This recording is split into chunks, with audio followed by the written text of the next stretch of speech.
Welcome back, everybody. It is the Working Brother back at you with another talk. Yet again, Nebojsa Malic, the Nebulator. Welcome back, Nebojsa. How are you doing? Doing great. Thanks for having me again. Excellent to have you back. It's been a little bit of a while. You've been busy doing things in Serbia. How'd you find Serbia now that you've probably settled in a bit? It's amazing. I have no other word for it. It's amazing. For all of you foreigners who want to move here, it's terrible. Don't come in. We're full. Yeah, Everybody else, especially great. the Russians, especially all the wannabe non-Russians who keep coming here. Yeah, it's shit. Don't come.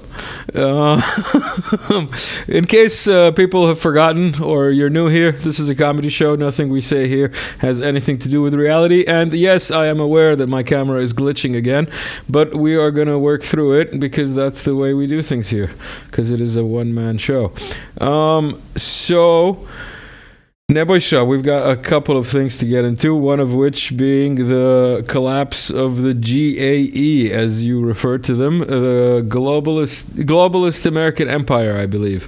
And here you say that they've already lined up behind Kamala Harris, and this is like a day after Joe Biden resigned. We'll get into that as well, but why don't you give us an outline of what you're saying here?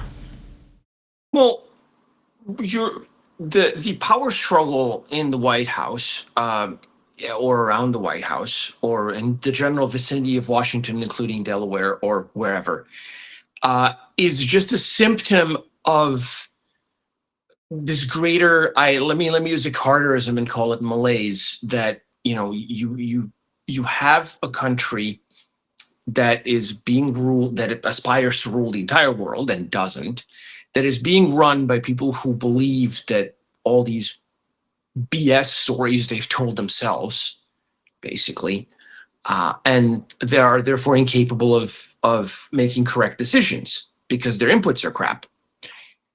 And they literally believe that they can keep hovering above the cliff as long as they don't look down, as that famous fortification story once said. Time magazine, everybody should read it. Secret History of a Shadowy Cabal that saved the 2020 election, or something to that effect. And it is one of those, how can you actually believe this? It's nonsense. But they do. And that's sort of behind their, every time you see a press conference, every time you see one of these bureaucrats, NATO-crats go, we are more united than ever. We have the massive GDP. Russia is surely doomed. The Houthis will find out why we don't have health care. And how do you translate any of that? The Houthis will find out? Wait, what do you mean the Houthis will find out why? You haven't seen that meme? No, what? Okay, all right. January this year, there's this massive Navy task force sailing towards Yemen, and all of these empire posters on Twitter, Facebook, Instagram, whatever. Twitter, X, it's where it's at. They're like, oh man, now the Houthis are going to find out why we don't have healthcare, meaning that the US has spent all of their money on weapons and not healthcare. And how's the prosperity looking these days? Is it guarded? Haven't checked on the Suez Canal lately. What's the volume of ship? Oh, okay. Yeah, the volume of shipping has been significantly impaired. Let's put it that way. Yeah, so how exactly have Houthis? I guess Houthis did find out why Americans don't have healthcare, because they've blown it all on a military that can't really do much. Yeah, not only that, but Kamala Harris is the best president ever. It's totally going to be like that. Yeah, the Houthis definitely found out that tax dollars are going to support Israel no matter what. If anybody had any qualms about that, then have a look at the 3-minute standing ovation Netanyahu recently got. You want to comment? I actually looked at that speech because I was interested in what he was going to say. I mean, he's fighting, from his perspective, he's fighting, the greatest war of the survival of his nation, blah, blah, blah. He said the exact same things he said 3 times before. Dude, it's a historic 4th speech. He didn't calm down until he spoke before Congress for 4 times, therefore beating out Winston Churchill. And he didn't say anything new. Get a new speechwriter. Come on. This popped up across my Instagram feed. I think that pretty much sums up the world right now. Can't now. Watching the season finale. Written by the same people who brought you the season finale of Game of Thrones, Star Wars Acolyte, and whatever that other crappy show nobody watched. I don't know what show the third one is, but in any case, I wanted to pop this up considering it was sent in the chat, and you are from Republika Srpska, and it's just Dodik doing the heavy lifting in the Balkans, I guess. What do you have to say about what's going on with Dodik, Russia, Serbia, and so on? I met Dodik many years ago, before the sanctions, and he's very tall. He doesn't look very tall because he's sort of heavy set, and all the pictures, all the photos don't do him justice. He's like as tall as what's his name, Vucic, who is like officially the tallest among them all, apparently. And Dodik used to be a basketball player, if I'm not mistaken. So. I used to be a basketball player, but I used to be the guy they put in to foul people. Well, I mean, I'm not a basketball star, so I'm not going to get into the details of that. But let me put it this way. Somebody who's done sports, whether semi-professionally or at a high amateur level, knows that there's a locker room for a reason. There's such a small difference from, getting a PR gym photo to prove that you're doing heavy lifting and getting a PR gym photo to prove that you're doing heavy lifting in a suit. One is brilliant. The other one is kind of cringe. Why? I like it. It's like pimping. It's like he's all business and he's still doing the heavy lifting. Well, I think I think he was much more effective in getting his message across when he took his jacket off and started mowing the grass at that one median in Banja Luka last year. That was good. That was good too. I have to say that was a good. Yeah. That was a good PR move. And hey, if the messages get to the gym, I endorse. More people should. I don't know if I don't think the message was get to the gym, but in any case, so yeah, you. Slid over my question very smoothly, like a good journalist. Don't call me a journalist. That's an insult. I'm glad we agree that journalist is an insult. Yeah, no, seriously speaking, though, what's your gauge on the temperature of the Balkans now? Do you think we're, how can I say, primed to start World War III again? I mean, World War again? In this case, join one, right? Because, it's already going on. Well, like World War III is already going on. It just hasn't gone. You think so? Kinetic. Oh, you think so? I've been saying it. I've been saying it since I started these talks, but like people have been reluctant to agree.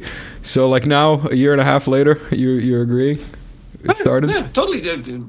World War III is. I've been saying it on Telegram. World War III is already upon us. It's just not being fully kinetic. It's so far being limited to, Country 404 and around it, but. Formerly known as Ukraine. But yeah, no, it's, obviously the Houthis have sort of opened up another front in it. You could theoretically argue that what's happening in Gaza is another, I don't think what's happening in Gaza is another deliberate part of it, because it's not necessarily a clash between the empire and its detractors. It's more of an opportunistic, the empire's going away. Let's get what's ours syndrome. That's basically, I think, goes all the way back to the day of the wheel in Afghanistan. When people decided that people realized the hard way that that's not how planes work. That's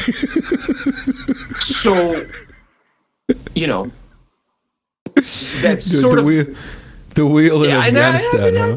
We're coming up on the anniversary of that pretty quickly. Watch how nobody's going to mention that. Not even to give props to Joe Biden for the controlled pullout.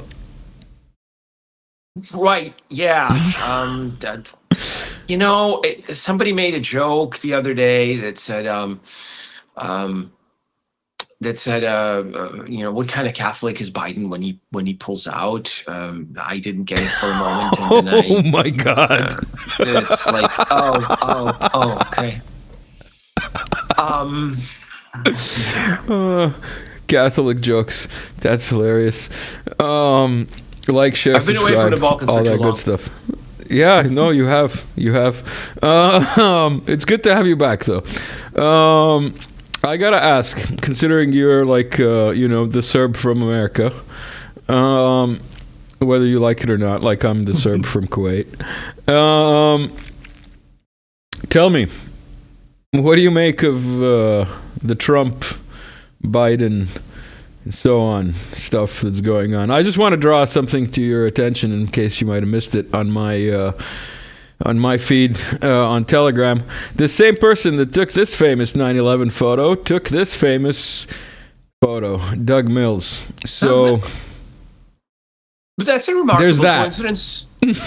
Coincidence. It's a remarkable. Well, considering that Mills is a presidential photographer, I mean, you could make a joke that he knows who the real president is. Also, if he doesn't normally cover Trump rallies, why was he there this time? That's another thing. Like CNN apparently covered no Trump ralies this year, except for this one. Which was live. Were they expecting something? I mean, it would be interesting to look at their emails. I wonder if somebody could do a FOIA lawsuit and do some discovery. Wouldn't that be interesting? Yeah, I didn't watch it. It was way too late at night my time here, and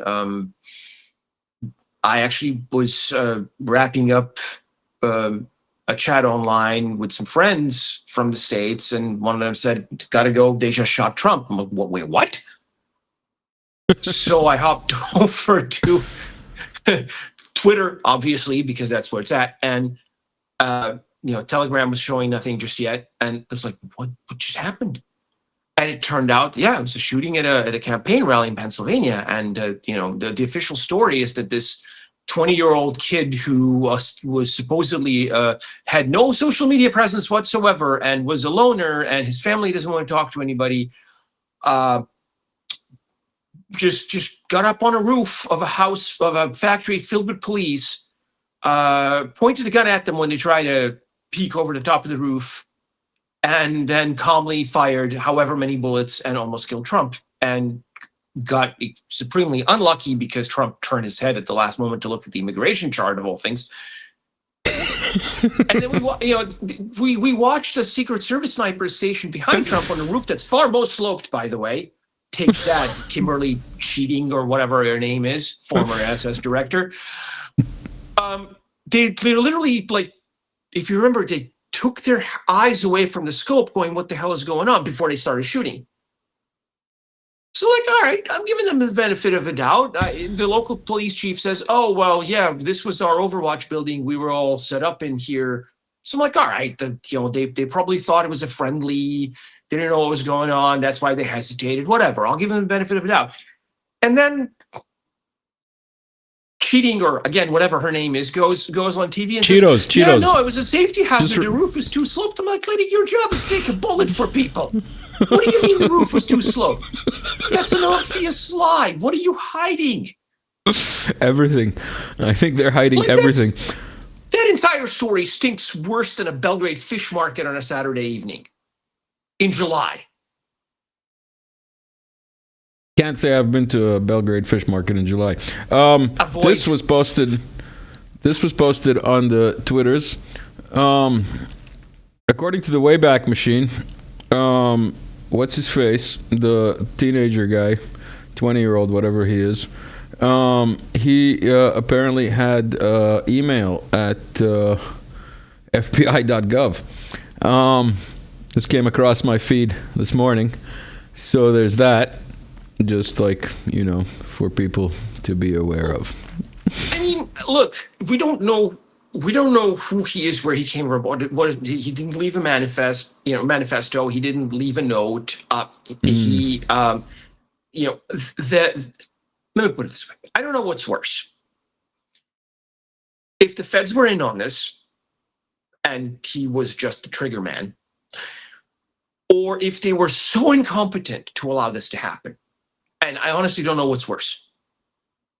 We've had a guest on who has experience in these kind of things, like personnel VIP protection, and he introduced our audience here and myself to the terms lie hop and my hop, which is let it happen on purpose and make it happen on purpose, and those are the two basically options. And I would be led to believe or deduce that it was something in the middle, in the sense that there was a element of the U.S. government that made it happen on purpose, and then there was an element that let it happen on purpose, and it didn't go quite as planned. Right. Well, it would certainly be on brand for people who abhor responsibility and will. I mean, let me jump really quickly onto the most recent example of accountability in Washington, and I'll circle back to this in the immortal words of Karine Jean-Pierre, who will be remembered for that phrase and nothing else whatsoever.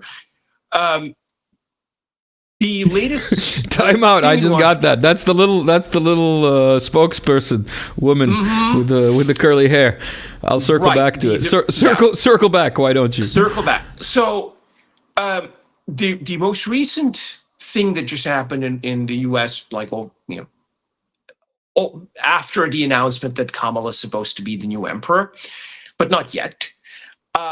All of these media outlets that back in 2021 declared her the border czar, because that's the vernacular in Washington for somebody who's been given a special assignment. They call them a czar.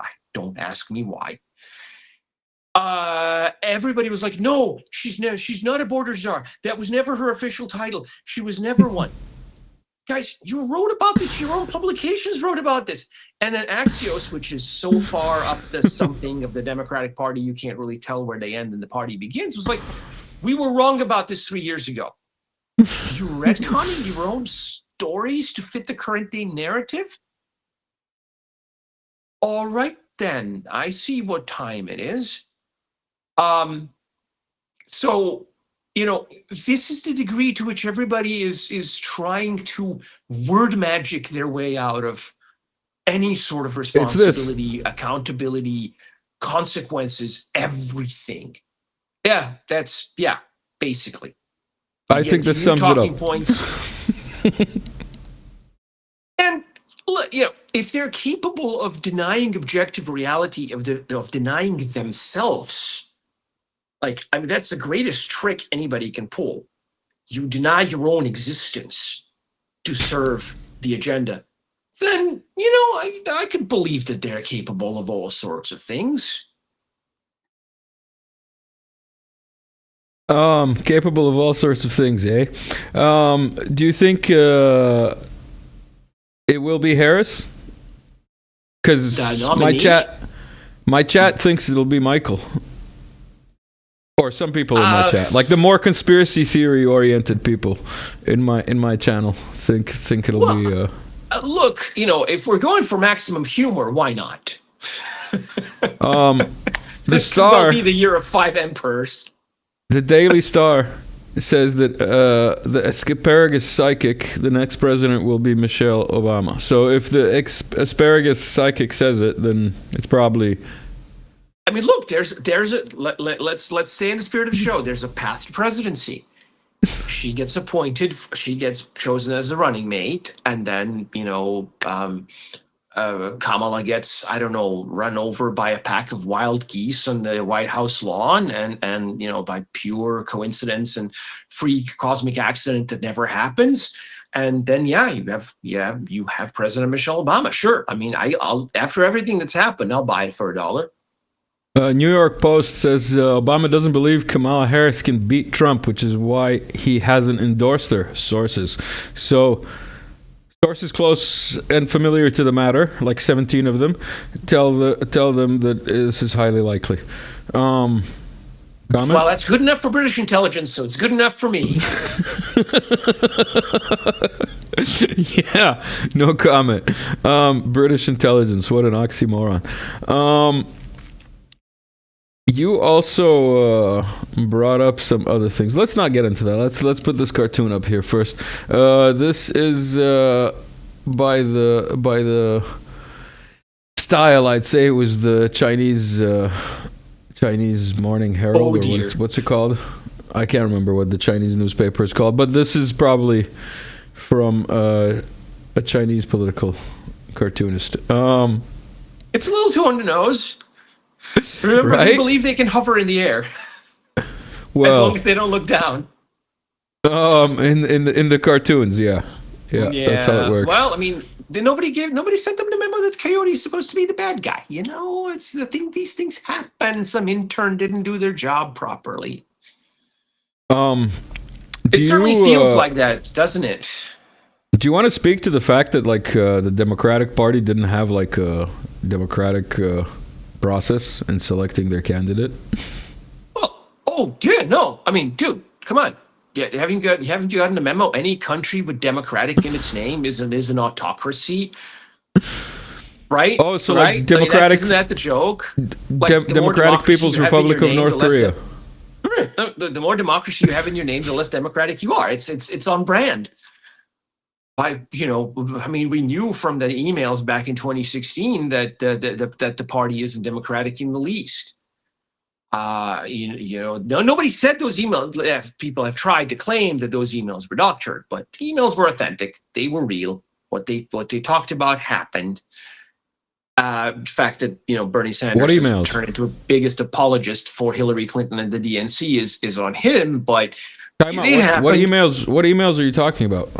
These were the emails that were leaked in 2016 to WikiLeaks. At this point, most everybody believes it was done by a disgruntled DNC staffer named Seth Rich, R.I.P. But Crowdstrike, which was hired by Hillary Clinton's what do you mean campaign R.I.P.? What do you mean R.I.P.? Did he suicide himself afterwards? No, he was mysteriously killed on 4th of July weekend by what the police declared to be a botched robbery, except nothing was stolen. So and he people just suicided chalked it up himself. to, oh, it's Washington, D.C., crime happens. Right. I'm not going to say anything else. That's the official version. I am legally obligated to trust the FBI on this. We all are, I guess. Yeah. So continuing with the story, So the DNC, meaning Hillary Clinton's campaign, because it was later revealed that they were broke and Hillary was paying for everything, hires this company called Crowdstrike, which has some kind of Russian-Ukrainian guy at their helm, and they say it was Russia. And that dovetails really nicely with the Steele dossier and all these other preparations that Hillary was laying to accuse Trump of being linked to the Russian government somehow, because that was one of their electoral tactics back in 2016. And so all of a sudden, you've got these useful idiots like Adam Schiff on the Hill saying, Russia hacked our democracy. But when they asked what that means, they were like, no, they hacked our democracy. What does that mean, Adam?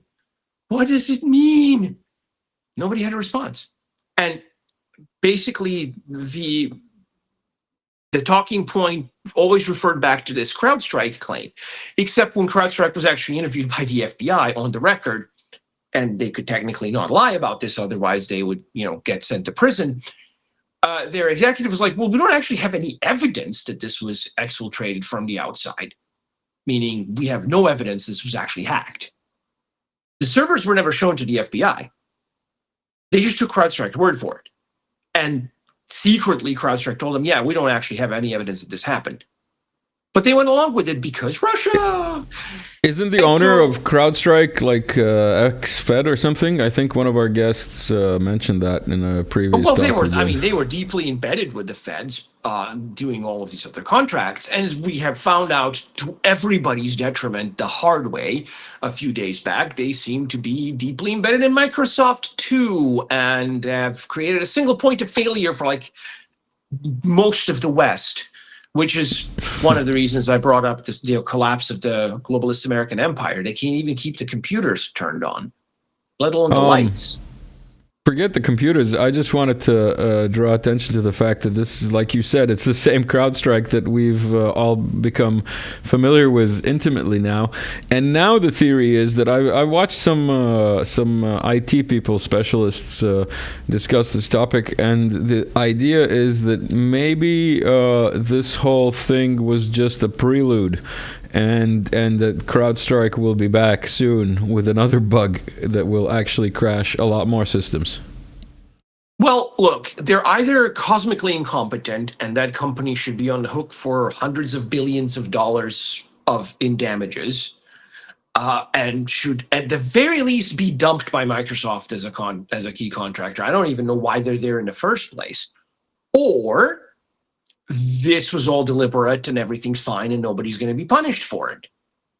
I'm not saying one way or the other, but you will see by the consequences of this where truth might lie. Because honestly, like, if I did this as a contractor, I would owe more money than Alex Jones to all of the people that I've actually harmed. But Crowdstrike is basically just going to skate. Apparently, I think they're offering like $10 Uber gift cards to people, which is insult to injury. I mean, come on, $10. You strand families at the airport for a week. That's your offer. No. Speaking of $10, you can support the working brother. I have to do this stuff. I have to do this. Thank you, everybody who's a patron. Thank you also to everyone who's bought me a coffee. Coffees make the show go, or something like that.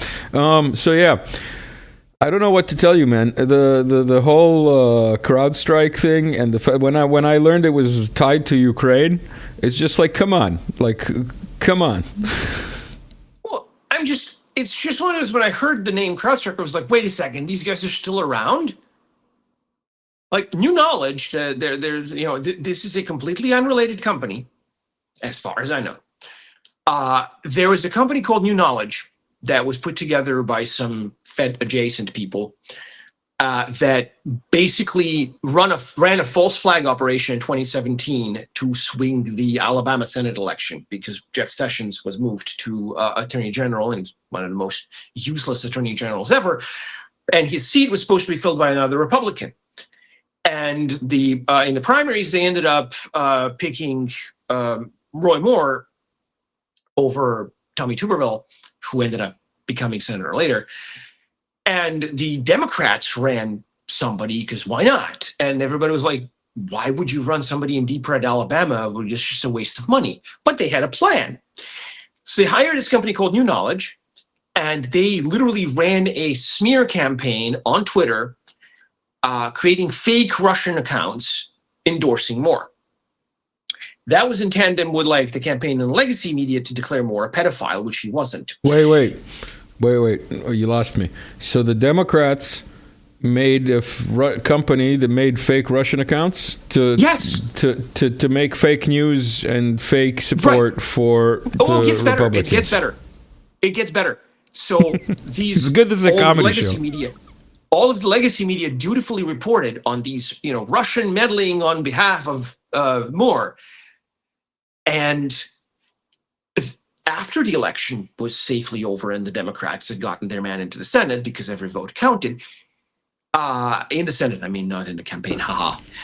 The New York Times, of all people, said, oh yeah, by the way, this was an entirely AstroTurf campaign, totally fake.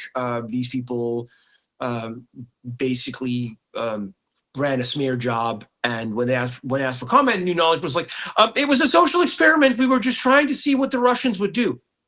Well, the Russians had nothing to do with any of this. But it gets better. I can't make up any of this. So if I wrote a novel like this, nobody would buy it, because they would believe it's too far-fetched. But it gets better. Listen. So The guy who funded this is the LinkedIn founder, who is basically a big Democrat donor. He's the one who told Peter Thiel, I wish I had made Trump an actual martyr right before July 13th. And he was like, "Oh, I didn't know my money was going to be used for anything improper. I disavow, but I hate Trump." I haven't heard that. Did he really say that? Oh yeah. That's and the company, interesting. The twist ending in this business is that the company was actually, at the time it was doing this, at the time it was meddling in democracy, advising the Senate Intelligence Committee as professional consultants on how Russia hacked our democracy in 2016. They were literally doing what they were accusing Russia of doing, while telling the Senate this is how Russia did it. Why does that sound like not surprising and absolutely like normal behavior for the U.S.? Bingo!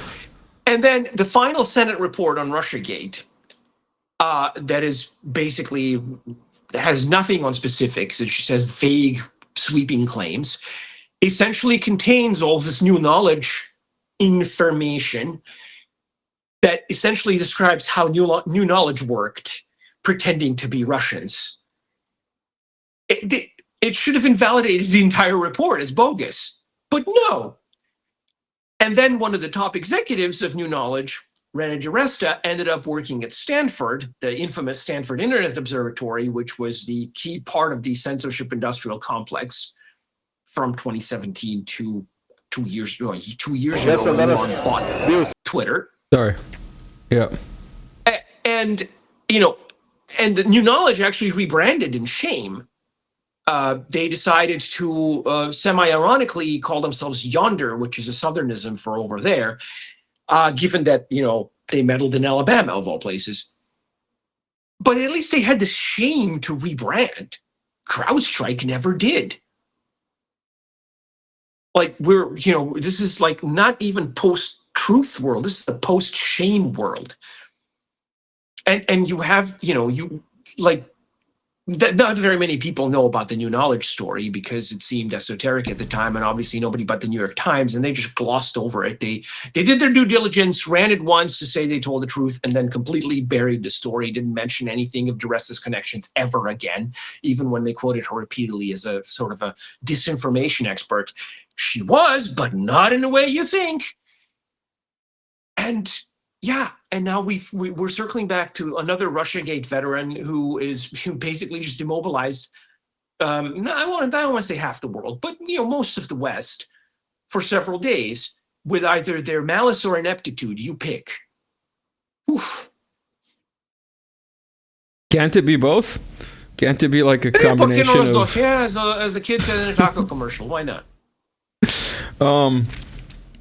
What can I say? There's a lot of things that I can't say. Let's put it that way.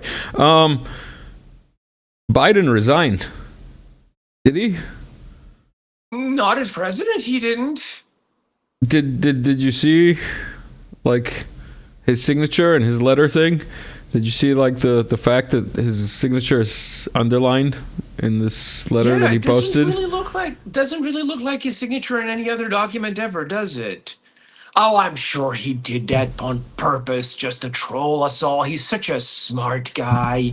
He's the smartest guy we know. Oh, no, wait, that's Hunter. Must be. It must be. No, Hunter is the one with the island. Wait, who was Jeff then? I'm lost. The guy whose client list we don't know, right? Yeah, that's the guy. That guy who was also suicidal. Who totally didn't self-delete. Yeah. Trump says he's ready for a debate. I'll tell you what. After Kamala was anointed the heir to the empire, to borrow from Timothy Zahn's headline. By Soros. She was anointed by Soros first.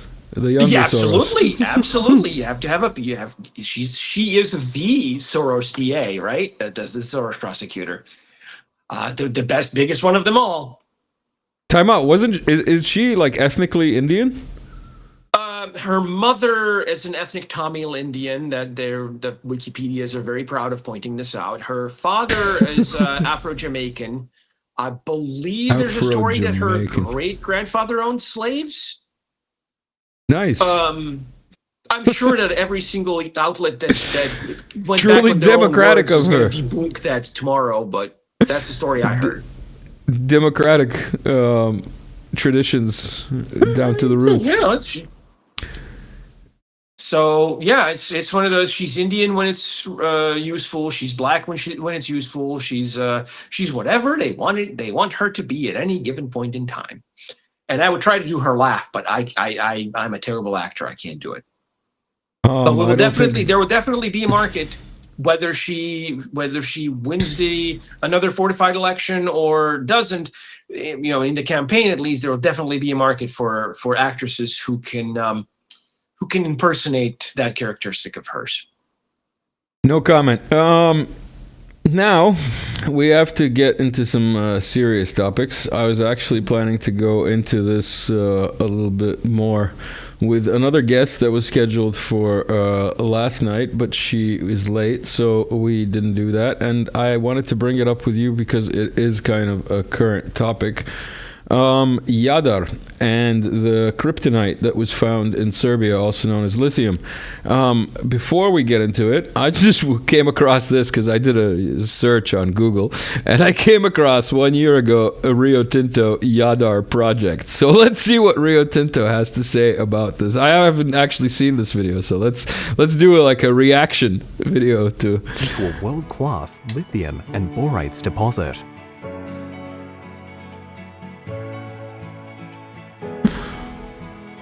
I'm gonna get a strike for this. I know I'm gonna get a strike for this. Access to the deposit's let's not get a strike for this. But oh man, yeah. I mean, because they're a world-known corporation, renowned for their charity, care for the environment, totally not destroying the habitat or polluting. I just want to point out, it's funny here that YouTube is suggesting all and from Rio Tinto. It's not suggesting, as usual, other related things here. You know what I mean? So any other video that's not approved by them won't be suggested here. I think that's pretty funny. Anyway, sorry. They're just taking care of us, making sure we don't consume misinformation. This is a noble pursuit. That's right. The pinnacle of democracy and human rights. Yeah. Zero emission electric vehicles would create a safer, cleaner underground environment. Man, this is good for you. It's cleaner than not touching it. Cleaner, right? Yeah. Actually, about that, people have done an actual calculation on the environmental consequences of batteries and electricity and all this clean stuff, and it's actually orders of magnitude worse than oil and gas. And if they really wanted clean energy, they'd go nuclear. But they don't want clean energy. They want whatever the hell this is.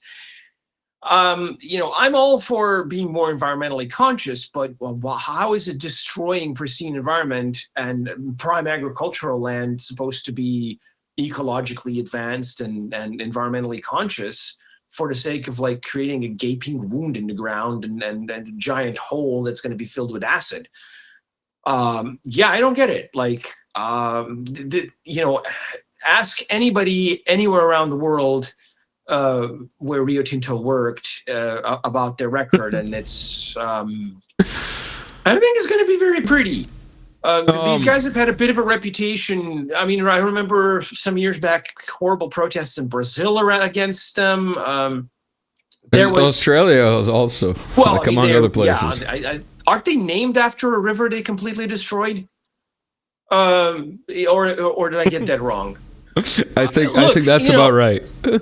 I mean, Germans have far more lithium in reserves, orders of magnitude more than Serbia. Why aren't they digging it at home? They went into this area once already back in World War I and got such a terrible butt kicking that the Nazis were afraid of being even in the same area in World War II. They were afraid of ghosts. This is jumping in from shadows. chat. No, it's true. It's 100% true. They were reluctant to go into these mountains because they remember the butt kicking that their fathers got there, and now they're picking this for environmental reasons. No. You can't convince me this is true. Look, even if it was, let me put it this way. I'm not going to get into politics. I don't do politics, aside from American ones. And even then, I just comment and laugh. I don't actually, donate to any party or anything like that.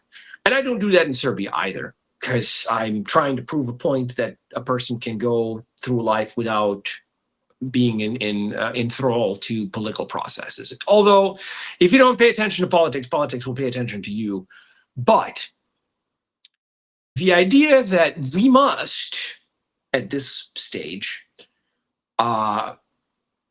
do this colossal favor to the West, for what?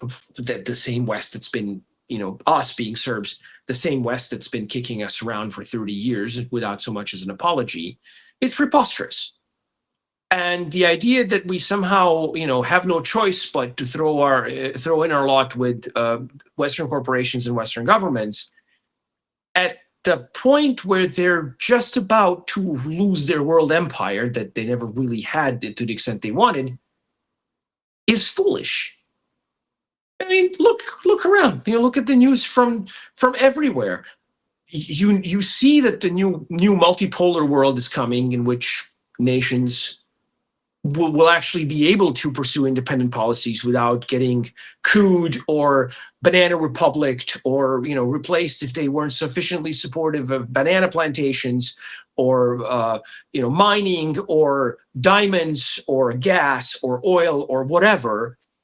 The color revolutions will not be seen as a legitimate thing. I'm not saying they won't happen, because once you have a weapon, it will be used, but it will at least be frowned upon, as opposed to now. And here's Serbia, finally pulling through, going, no, we have to go back into slavery. We have no choice. This is like, I don't know. This would be like 1810 saying, yeah, no, we can't fight the Turks. We have no choice but to submit. Serbs will get it. Do you think this is a Serbian double bluff, like everything else that basically Vučić has been doing for the last 20, 30 years? I won't be if anybody starts digging. I guess we'll find out. Yeah. But can we afford to be wrong about this? I don't know. And what do you think with all the, how should I say, protests and these movements that are springing up with the ecological and save the greenery and all these that are funded by Rockefeller and so on? Do you think? I've noticed that all of these NGOs that are normally paid by the West are keeping very, very quiet, and those who are those groups that are protesting are protesting for different reasons, shall we say. It's interesting that people are bothered by construction projects that Vučić does, not because they're bad per se, but because Vučić is the one doing them. That's sort of a running theme that I've seen in Serbia, which is an interesting topic for another time. But sometimes a nice bridge is just a nice bridge. You don't have to howl about the historicity of the old bridge that was falling apart because nobody bothered to fix it for 50 years. And it bothers you that Vučić is the one who gets to open it and score political points. Yeah, too bad. You should have done something when you were in power. Are you talking about the bridge they're going to take down in Belgrade? I've crossed over that bridge. It's pretty rickety. I've seen American bridges that were sturdier that collapsed pretty quickly after that. So I don't know. I mean, we're talking about the originally rail bridge that was installed by the Germans when they came by to do other projects here in the Balkans in the 40s. And obviously they needed the rails to. Yes, exactly. So yeah, how come that hasn't been replaced all these years? It's a bit embarrassing, isn't it? So you're saying that's just a bridge, get over it. I'm just using one abstract example. Sometimes, infrastructure per se is a good thing.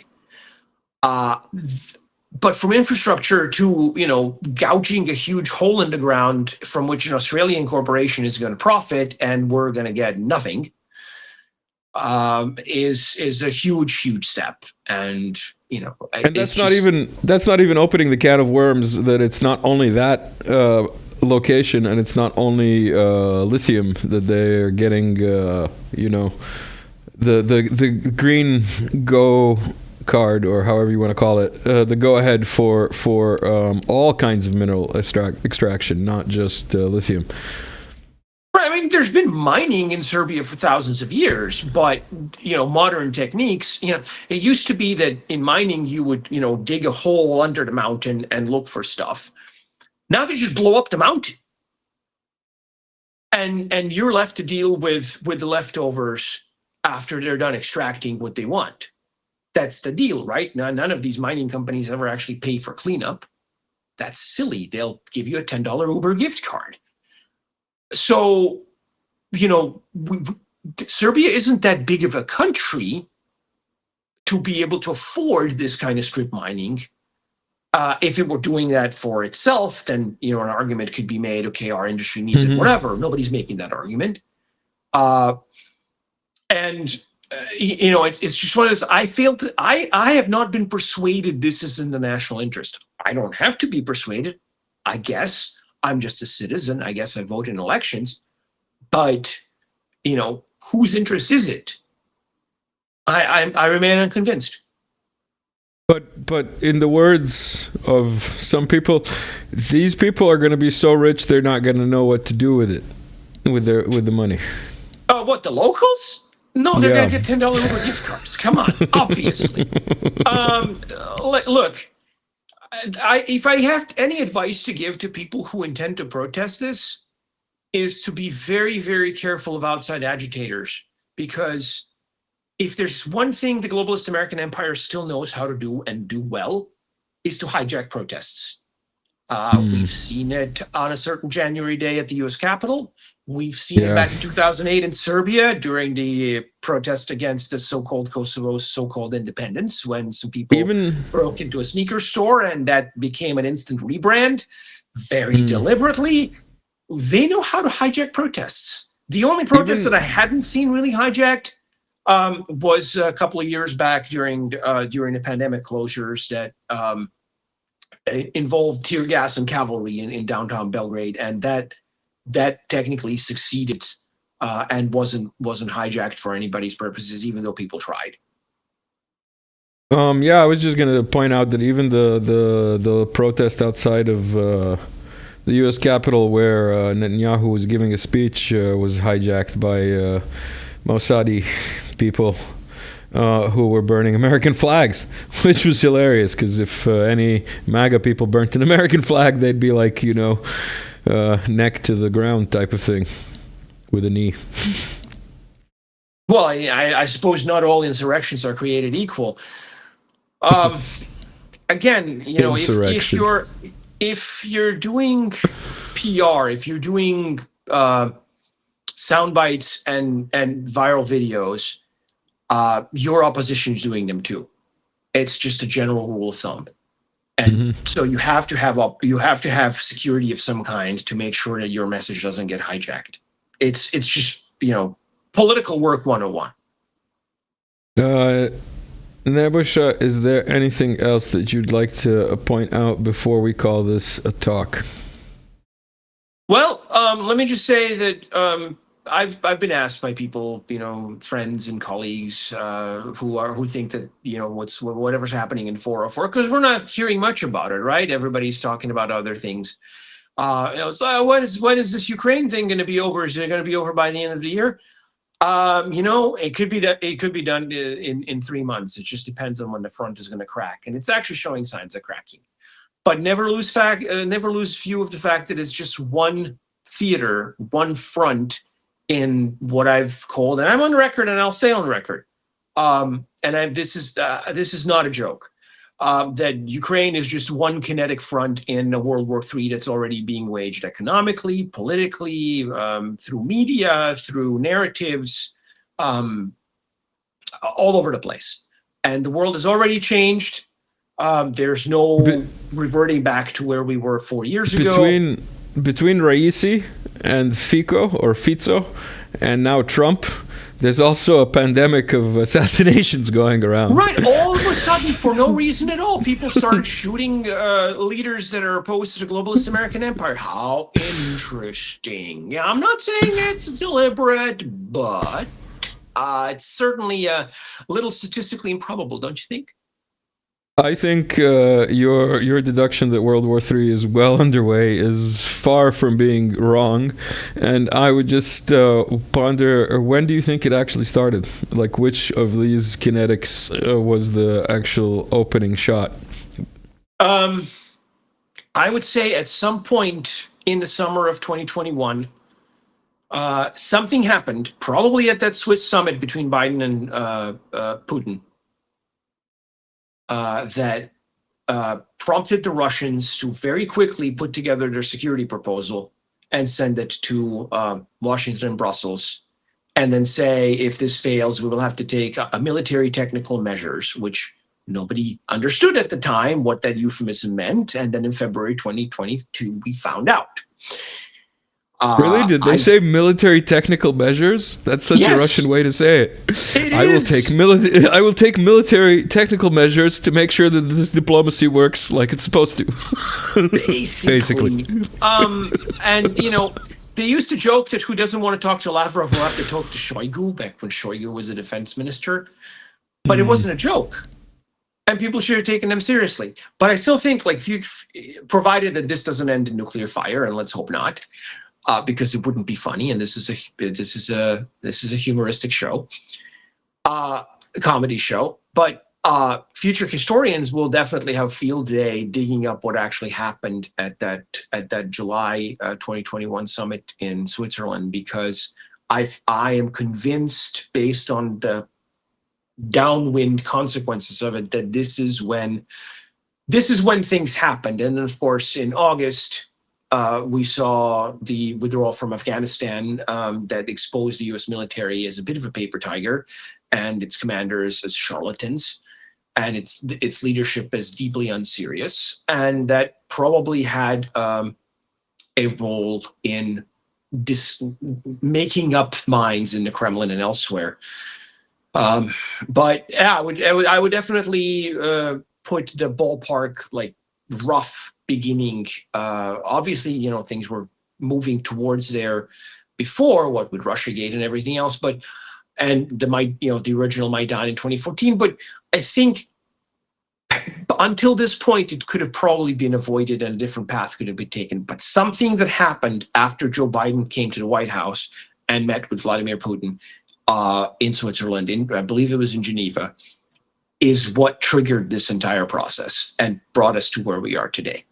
And I am intensely curious as to figure out what it was. I'm sure we'll find out one day when we dig through the rubble. This was sent in by Philip, who was a guest recently. What it takes to be a real Russian: not to be ready for an apocalypse, but to have a certain plan after it. So yeah, you brought up the apocalypse and the nuclear winter, so I figured I'd put this up there. I think it was Russians with attitude who said something to the extent that the Americans are cynics masquerading as optimists, whereas Russians are optimists masquerading as cynics. That's an interesting perspective. Not sure where we Serbs fall in there, but Serbs are definitely not masquerading. Let's put it that way. Whatever it is we're doing, we're not masquerading. At least not as much as either of the East or the West. Yeah, well, I would say that it was a great meme made by the Serbian Eagle AI, who basically had Serbs oscillating between "it's so over" and "we're so back." Yeah. It's always like that. But not only with the Serbs, with all armchair politicians or generals or whatever you want to call them. Commenters. Let's put them in the label of commenters. This is also sent in by subscribers. White House releases proof president is still with us. Biden just hiding. It's the little Mexican alien.